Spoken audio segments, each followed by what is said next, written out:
राजा मनस्ताप से भरा हुआ था, शोक में डूबा हुआ था और संजय ने उसे सुबह की राजसभा में सुना जहां वह उपस्थित था। वासुदेव, कृष्ण और अर्जुन की एकता का वर्णन किया गया, जहां कृष्ण दया से प्रेरित होकर महान यश वाले संधि, शांति की इच्छा रखते थे। उन्होंने स्वयं नागसाहवे नामक शहर में शांति स्थापित करने के लिए आने का प्रस्ताव रखा, लेकिन राजा दुर्योधन ने कृष्ण के प्रस्ताव को अस्वीकार कर दिया, जिन्होंने दोनों पक्षों के हित में शांति की याचना की थी। कर्ण, दुर्योधन आदि की दुष्ट सलाह को जानकर कृष्ण ने राजाओं के सामने अपनी योगेश्वर शक्ति का प्रदर्शन किया।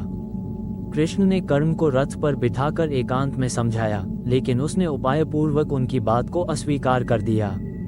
इसके बाद रथों, घोड़ों, मनुष्यों और हाथियों के साथ सेना का प्रस्थान हुआ और हस्तिनापुर शहर से सेना की गिनती की गई। राजा ने उल्लूक को पांडवों के पास भेजा और अगले दिन होने वाले महायुद्ध के बारे में क्रूर शब्दों में संदेश दिया। रथों और महारथियों की संख्या और अंबोपाख्यान, अंबा की कहानी का वर्णन किया गया। ये सब वृतांत महाभारत के 5वें पर्व उद्योग पर्व में वर्णित है, जो संधि, शांति और विग्रह युद्ध पर आधारित है। इसमें 86 अध्याय और 6600 श्लोक हैं। साथ ही 90 और 8 श्लोक भी हैं, जिन्हें उदार बुद्धि वाले व्यास ने इस पर्व में बताया है। इसके बाद विचित्र अर्थों से भरा भीष्म पर्व आता है, जिसमें संजय ने जम्बू खंड के निर्माण का वर्णन किया है। इसमें 10 दिनों तक भयंकर युद्ध हुआ, जिसमें युधिष्ठिर की सेना अत्यंत विषाद में डूब गई। अर्जुन का मोह कश्मल, वासुदेव, कृष्ण ने दूर किया, जिन्होंने मोक्ष के दर्शनों के माध्यम से उसे समझाया। शिखंडी को आगे करके अर्जुन ने अपने तीक्ष्ण बाणों से भीष्म को रथ से गिरा दिया। यह महाभारत का छठा महापर्व है, जिसमें 117 अध्याय और 5884 श्लोक हैं, जिन्हें वेदज्ञ व्यास ने भीष्म पर्व में गिना है। इसके बाद द्रोण पर्व आता है, जिसमें अनेक घटनाओं का वर्णन है। संशप्तकों ने अर्जुन को युद्ध के मैदान से दूर ले जाया। महाराज भगदत्त, जो युद्ध में इंद्र के समान थे, सुप्रतीक नामक हाथी के साथ अर्जुन द्वारा मारे गए। अभिमन्यु, जो अभी युवावस्था को प्राप्त नहीं हुआ था, को जयद्रथ आदि जैसे कई लोक महारथियों ने मार डाला। अभिमन्यु की मृत्यु से क्रोधित होकर अर्जुन ने युद्ध में 7 अक्षौहिणी सेनाओं को मारकर राजा जयद्रथ को मार डाला। संशप्तकों के अवशेषों को भी युद्ध में पूरी तरह से नष्ट कर दिया गया।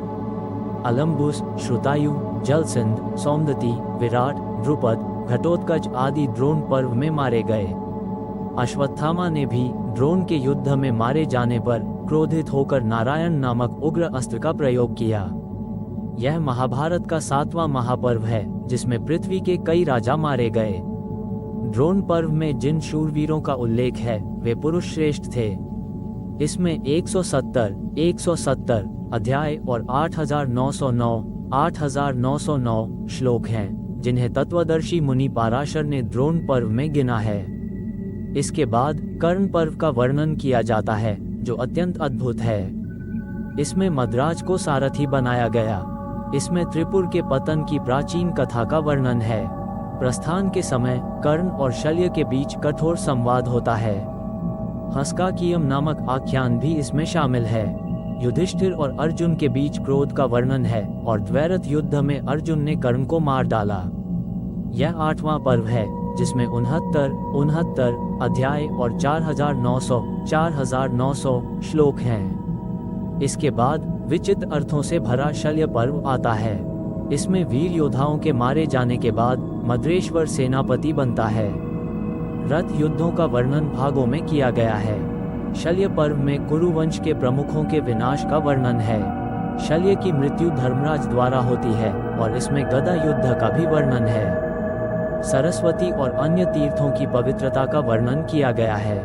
यह 9वां पर्व है, जिसमें 59 अध्याय और 3220 श्लोक हैं, जिन्हें कौरवों की यशोगाथा से परिपूर्ण मुनि ने रचा है। इसके बाद मैं सौप्तिक पर्व का वर्णन करूंगा, जो भयानक है। इसमें राजा दुर्योधन की जांघ टूटी हुई है और वह क्रोधित है। अर्जुन के चले जाने के बाद 3 रथ योद्धा कृतवर्मा, कृपाचार्य और द्रोणाचार्य का पुत्र अश्वत्थामा शाम को खून से लथपथ होकर आए।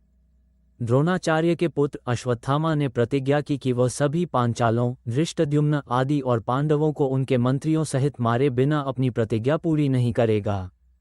उन्होंने रात में सो रहे और विश्वास करने वाले पुरुष श्रेष्ठ पांचालों को उनके परिवारों सहित मार डाला। केवल 5 पांडव और सात्यकी ही कृष्ण की कृपा से बच पाए, बाकी सब मारे गए।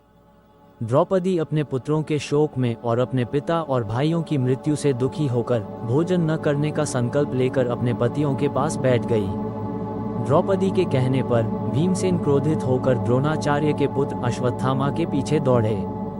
भीमसेन के भय से अश्वत्थामा ने देवताओं द्वारा प्रेरित होकर पांडवों का नाश हो ऐसा अस्त्र छोड़ा। कृष्ण ने कहा, ऐसा मत करो, और उसके वचन को शांत किया। अर्जुन ने अस्त्र से अस्त्र को शांत किया।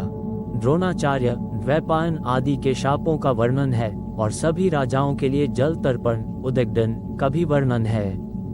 गुप्त रूप से जन्मे कर्ण की कथा, जो पृथ्वी का पुत्र था, का भी वर्णन इस 10वें सौप्तिक पर्व में किया गया है।